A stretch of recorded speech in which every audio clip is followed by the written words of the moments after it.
Julien Kogué-Bekal dans les locaux de l'aéroport de Libreville. Le Premier ministre chef du gouvernement veut être rassuré de l'effectivité du dispositif sécuritaire mis en place pour prévenir la pandémie du coronavirus. Dans ce journal, il sera également question de cet atelier de validation de la stratégie et du plan d'action genre pour la réduction des risques de catastrophe à l'initiative de la communauté économique des États de l'Afrique centrale. La rencontre vise les approches innovantes. Charline Mourampira et Eric Mokoko nous en diront davantage. Le sport ne sera pas en reste dans ce journal. Ruth Mignolet et Louis Mermaz Issembe nous feront vivre des instants spéciaux et ont marqué l'ouverture de la saison de la Ligue de volleyball de l'Est hier. Le tournoi a vu la participation de plusieurs volleyeurs. Mesdames et messieurs, bonsoir et bienvenue sur Gabon Première. Activité présidentielle en ouverture de ce journal. Le chef de l'État, Ali Bongo Ondimba, a reçu en audience le président de la Commission de la Communauté économique et monétaire de l'Afrique centrale, Daniel Ona-Ondo. Les deux hommes ont fait le point des activités et des réformes engagées dans la zone CEMAC. Le reportage est signé Bienvenue Minko et Bartel Boisse. Poignée de main particulièrement chaleureuse, un échange de civilité. Après 2 ans d'exercice à la tête de la commission de la CEMAC, le professeur Daniel Ona-Ondo est venu faire le point des activités avec le chef de l'État. Il était tout à fait normal que je vienne rendre compte au chef de l'État de l'avancée des différents dossiers. Vous savez que les chefs de l'État ont pris la décision en 2016, en décembre 2016, compte tenu de la situation qui prévalait dans nos économies, avec la baisse des recettes pétrolières, de faire un ajustement budgétaire et non un ajustement monétaire, donc de ne pas dévaluer le franc CFA. Ils ont décidé tous d'aller au Fonds monétaire international, d'avoir un ajustement régional. Aujourd'hui, cette stratégie a porté ses fruits. L'intégration sous-régionale et les réformes engagées sont en bonne voie. Dans un contexte économique de croissance positive, les leaders de la zone CEMAC étudient un schéma approprié, conduisant à l'évolution de la monnaie commune, le franc CFA. Aujourd'hui, nos amis de l'Union monétaire du mois ont pris la décision de créer l'ECO. Mais naturellement, l'ECO fait écho en Afrique centrale. Les chefs d'État, lors de la dernière conférence, ont demandé à la commission de la CEMAC et la Banque des États d'Afrique centrale de faire une réflexion rapide pour leur proposer les modalités de réforme du franc CFA. Nous sommes en train de négocier. Donc ce dossier est en cours. C'est un dossier, vous savez que la monnaie, c'est un problème de souveraineté nationale. Après 2 années de récession, la croissance reprend des couleurs en Afrique centrale. Si les perspectives macroéconomiques sont prometteuses, l'ensemble des États œuvrent à une vraie discipline budgétaire pour le développement. Le coronavirus qui fait ravage en Chine ces derniers temps, parlons-en, plusieurs morts déjà et des cas enregistrés dans certains pays africains. Le Gabon a mis en place un dispositif sécuritaire et sanitaire afin de prévenir les risques de contamination. Au niveau de l'aéroport de Libreville, le Premier ministre chef du gouvernement s'y est rendu ce matin pour s'assurer de l'effectivité de la mesure. Le point avec Dimitri Abourneur et Médard Rengen. Sur le site de l'aéroport international Léomba, la présence du Premier ministre Julien Kogué-Bekal venu toucher du doigt la mise en place du dispositif sécuritaire sanitaire pour prévenir tout cas de contamination au coronavirus au Gabon. Il n'y a pas d'épidémie de coronavirus au Gabon. Ce que nous faisons, ce sont des mesures de prévention et de précaution. Donc, nous sommes donc venus nous assurer ce matin que le cordon sanitaire que nous avons placé au niveau de l'aéroport fonctionne bien.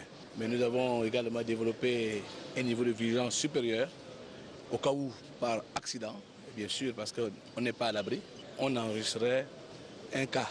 Passagers et contrôleurs sont prémunis grâce à des masques et au NEC plus ultra des appareils de contrôle. Des mesures sont également prises au niveau des hôpitaux.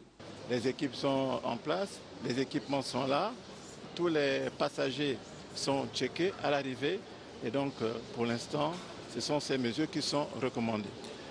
On fait aussi, en dehors de l'aéroport, nous faisons ce qu'on appelle une surveillance sentinelle au niveau des formations sanitaires. L'OMS, l'Organisation mondiale de la santé, a annoncé les critères à respecter pour éviter tout éventuel cas. Au Gabon, nous avons vu que les mesures idoines ont été prises et en delà de cela, tous les pays ont maintenant l'obligation de communiquer à l'OMS les mesures additionnelles qu'ils ont eu à prendre. Même si, pour l'heure, aucun cas n'a été décelé au Gabon, les autorités restent tout de même en alerte.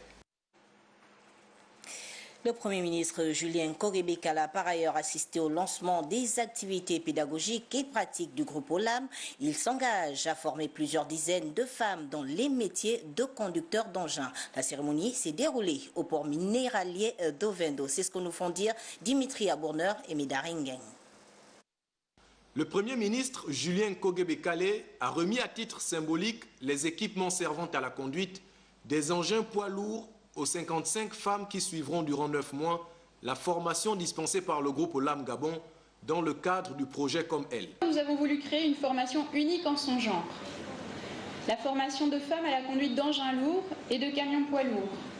Il s'agit d'une première expérience dont les leçons tirées nous serviront à intégrer les femmes dans des filières où elles ne sont pas souvent présentes. Ce projet, qui entre en droite ligne de la politique impulsée par les plus hautes autorités du pays, vise à long terme l'autonomisation de la gente féminine gabonaise. Ce projet vient à point nommé dans la mesure où non seulement il vient matérialiser l'idée prônée par le chef de l'État de promouvoir l'égalité des chances, mais aussi démystifier un mythe longtemps entretenu dans les consciences collectives, celui de l'impossibilité des femmes à exercer certains métiers dits masculins. Les récipiendaires ont manifesté leur reconnaissance envers l'État et son partenaire. Ce, d'autant que la formation proposée s'emboîte avec les ambitions de certaines d'entre elles. C'est une passion. J'ai toujours fait cette admiration-là d'abord à mon père et à la longue, plus on grandit, plus on prend des habitudes et vraiment, ça me fait plaisir d'être là aujourd'hui. De plus en plus de femmes n'hésitent pas à embrasser des métiers longtemps réservés aux hommes pour réussir à se prendre en main.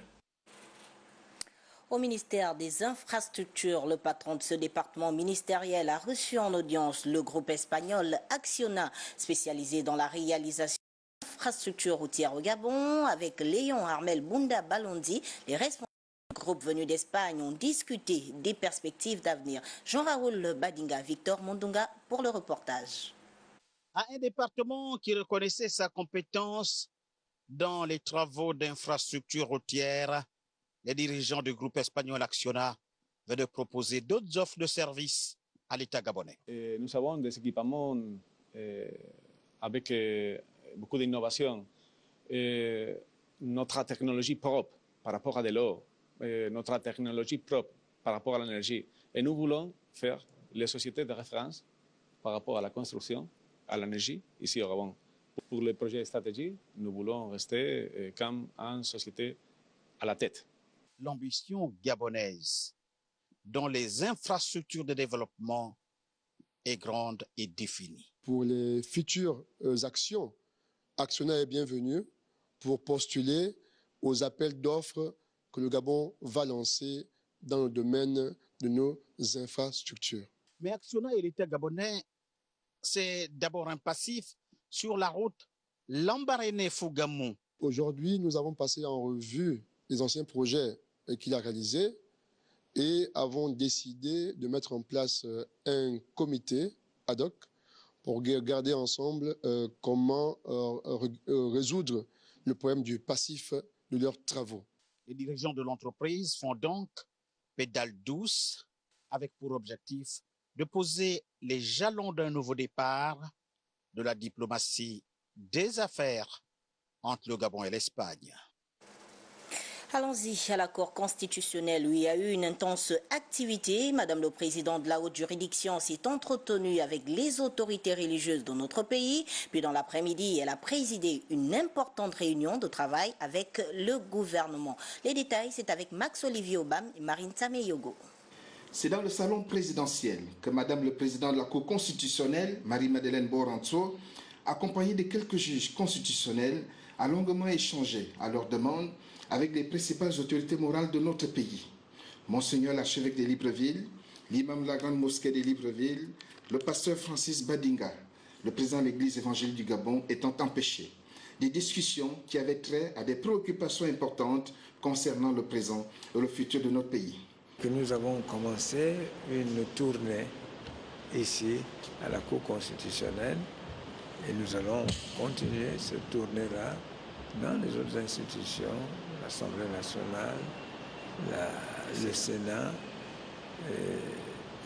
pour partager une certaine vision des préoccupations que nous avons pour notre pays sur un certain nombre de questions, pour partager cela avec eux. Pour Madame le Président de la Cour constitutionnelle, les autorités morales, comme les pouvoirs publics, ont une responsabilité majeure dans le fonctionnement du pays.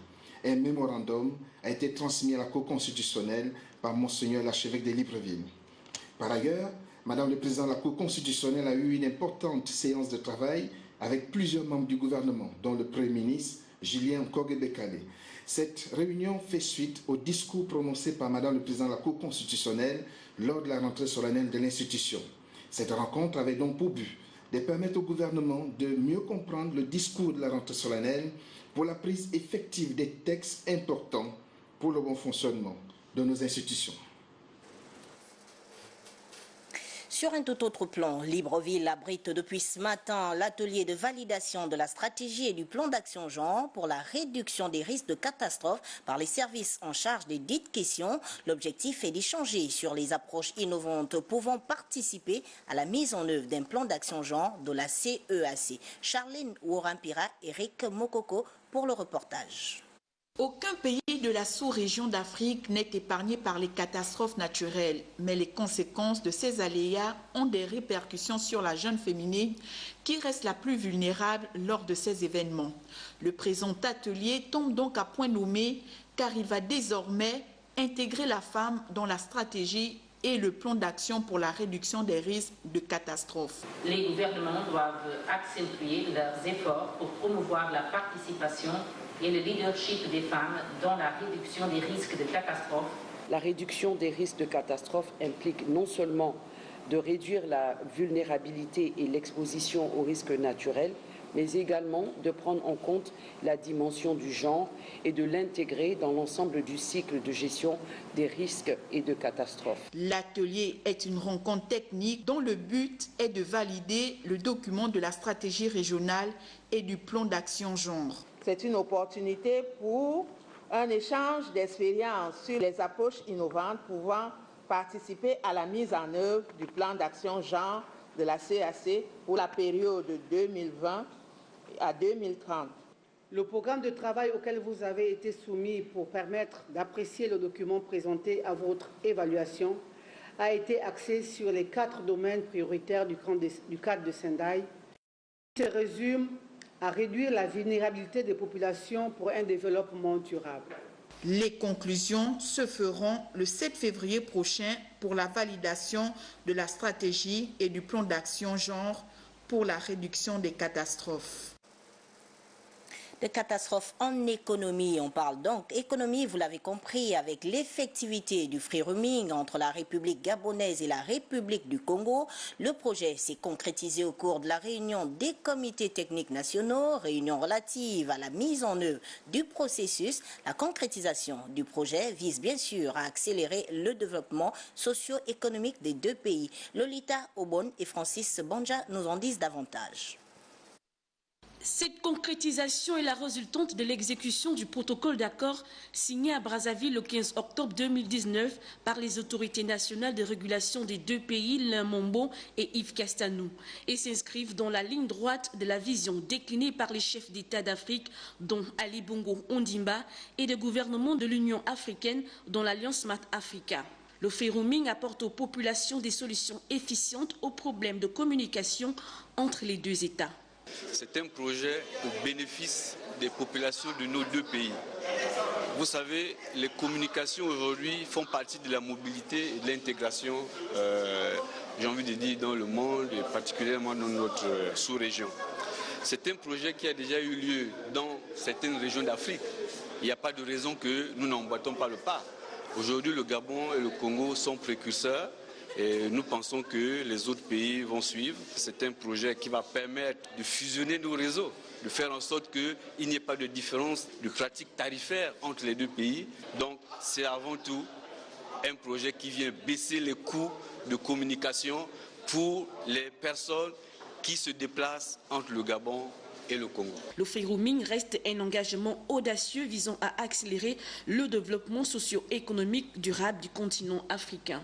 Les participants ont salué le leadership de Lin Mombo, président de l'ARCEP Gabon, et de Yves Castanou, directeur général de l'ARCEP Congo, qui a permis la réussite du free roaming entre le Gabon et le Congo. Ce numérique, bien sûr, mis à profit pour mettre en réseau du Gabon à travers l'application XGest. Les chefs d'établissement et autres directions académiques provinciales sont actuellement en formation pour acquérir les rudiments nécessaires. Notre rédaction cependant s'interroge sur l'apport de XGest dans la collecte des données et la gestion du personnel dans le secteur éducatif. Cabrel Guilain-Lemami, Chris Rodolphe Lebonda pour le point.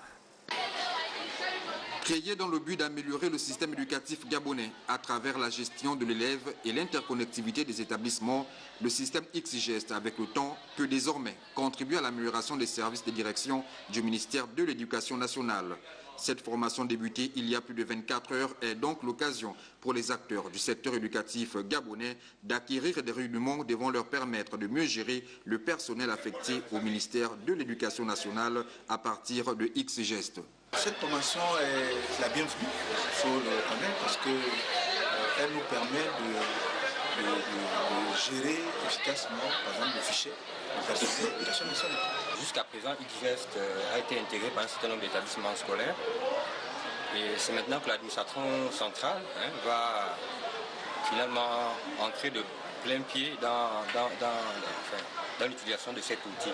Outre la gestion du personnel, la nouvelle application facilitera la collecte des données qui sont par exemple le nombre d'affectations, le nombre d'élèves et même le nombre d'établissements dans les établissements du pays.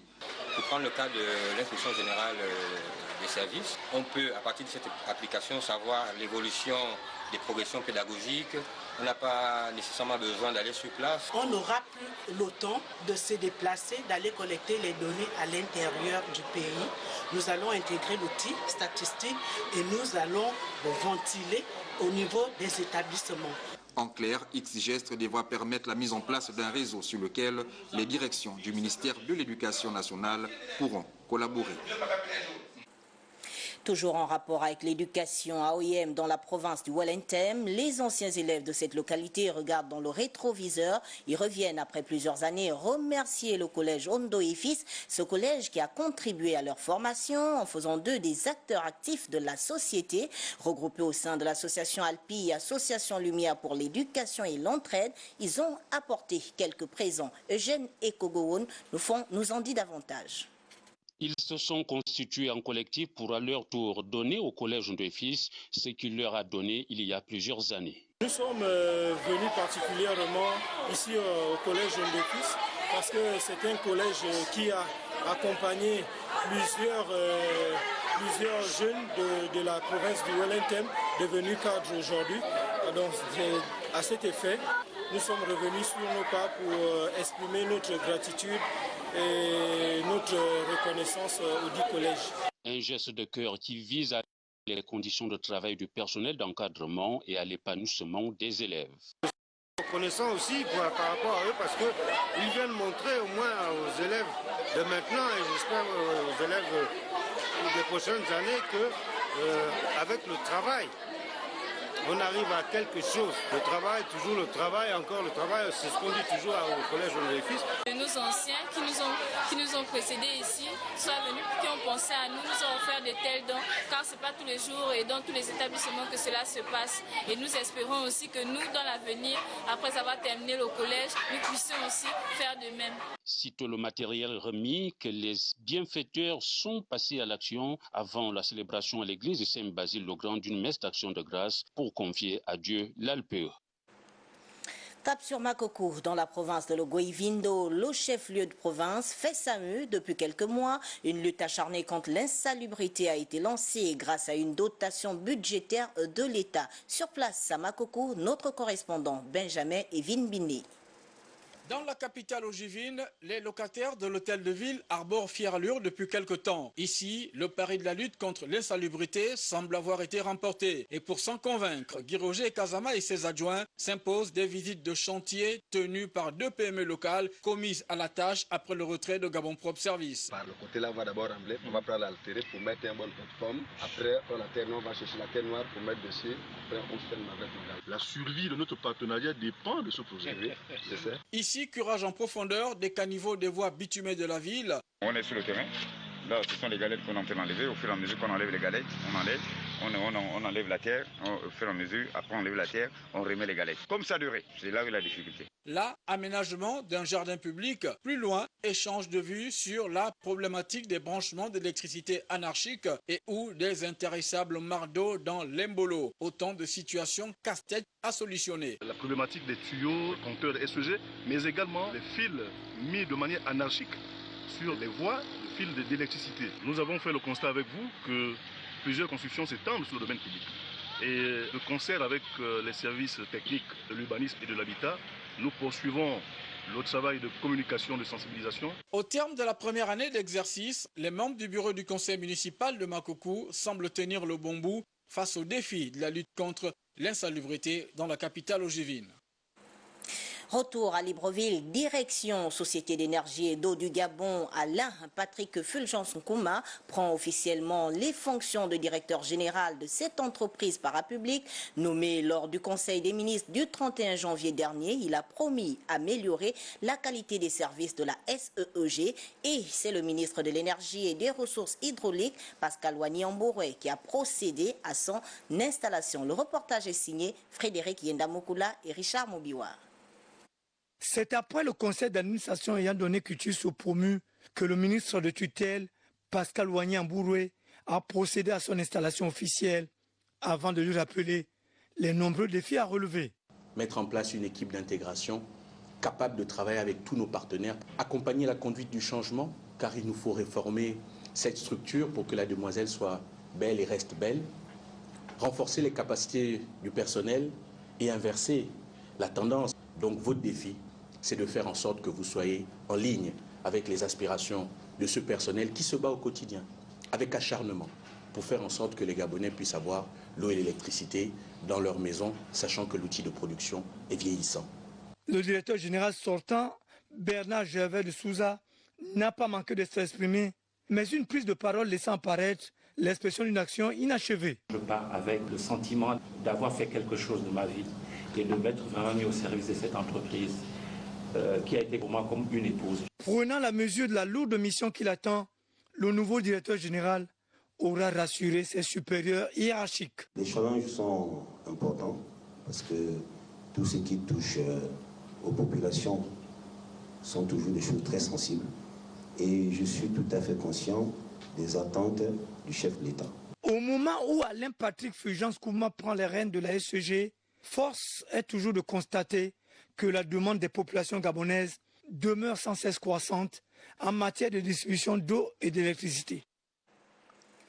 D'une installation à une autre, on en vient à celle qui a eu lieu à la prison centrale de Libreville ce matin. Alex Steve Ngowe prend les rênes de la maison carcérale. La cérémonie a été présidée par le tout nouveau commandant en chef de la sécurité pénitentiaire, Magui Zandan. Hervé Nzingue pour le compte rendu. Après un mois passé à la tête de la prison centrale de Libreville, le lieutenant Aristide Nvouma passe le témoin à Alex Steve Ngowe, promu le 31 janvier dernier. Vous reconnaîtrez désormais pour votre chef, le commandant Alex Steve Ngowe, ici présent. Et vous lui obéirez en tout ce qui vous commandera pour le bien du service, l'exécution des règlements militaires et l'observation des lois et le succès des embrigadeurs. Ancien directeur en charge de la maison pénitentiaire, le commandant Alex Steve Ngowe est un habitué de cette administration. Une promotion qu'il mérite grâce à sa rigueur, sa discipline et son dévouement au travail. Pour l'ensemble à mon commandement, observez, homme, repos, garde à vous. Je tiens à remercier les plus hautes autorités, en tête desquelles le chef de l'État, pour la confiance placée à ma modeste personne. Et nous allons, mon équipe et moi, nous atteler effectivement à remplir la mission et la remplir pleinement, la mission qui nous a été confiée, qui est celle effectivement de sécuriser l'ensemble de nos pensionnaires. La prison centrale de Libreville est la plus grande du pays. Elle compte une population carcérale de près de 4000 personnes aujourd'hui. Construite avant l'indépendance, la maison d'arrêt de la capitale gabonaise était destinée à accueillir 3000 détenus. En politique, le député du premier siège du premier arrondissement de la commune d'Ovendo, Pierre Indjengendala, en tournée politique dans sa circonscription électorale, la politique du chef de l'État axée sur le social et l'appel à refuser toute forme de violence pour un Gabon uni était entre autres points abordés entre l'élu et son peuple. Arnaud Babocon, Alexandre Kogué pour le reportage. Mettant à profit la période d'intercession parlementaire, le député du premier siège du premier arrondissement de la commune d'Ovendo a dévisé avec les populations de sa circonscription politique. Il s'est agi d'évoquer les orientations du président du Parti démocratique gabonais, lesquelles portent sur sa politique sociale visant à apporter des réponses concrètes aux attentes de ses concitoyens.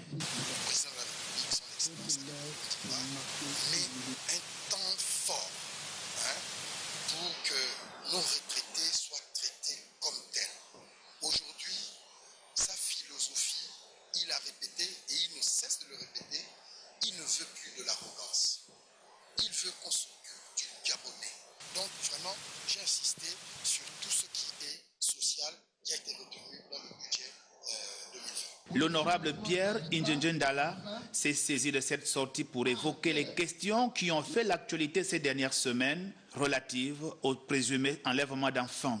Sur ce point, il a invité ses interlocuteurs à ne pas céder à la violence, mais à faire plutôt confiance à la justice et aux institutions.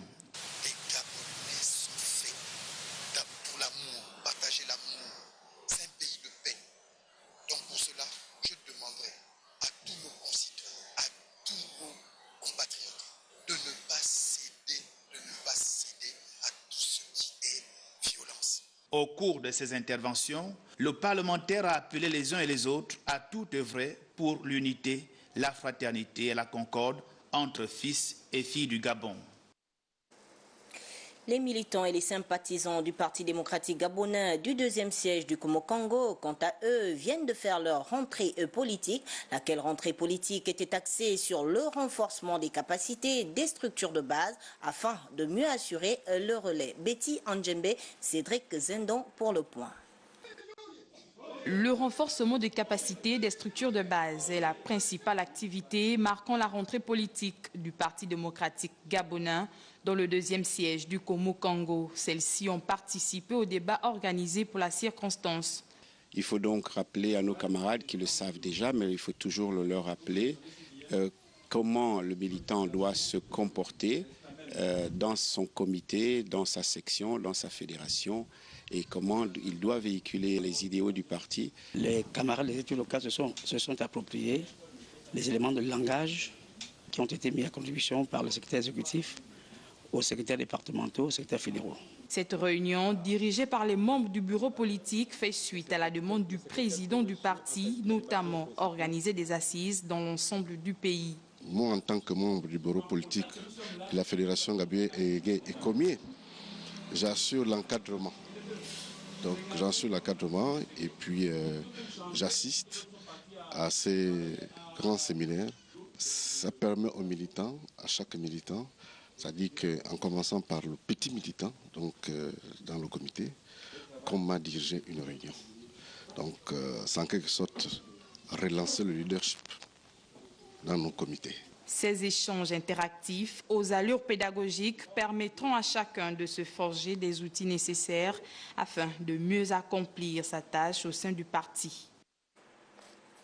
Du sport avant la fin de cette édition d'information, ouverture de la saison de la Ligue de volleyball de l'Est hier. Le tournoi Terence Zam a vu la participation de plusieurs volleyeurs, lesquels prendront une part active aux différentes rencontres de la saison sportive de 2020. Retour sur les rencontres de la journée d'ouverture dans ce reportage que nous propose Ruth Mignolet et Lumerma Zissembe.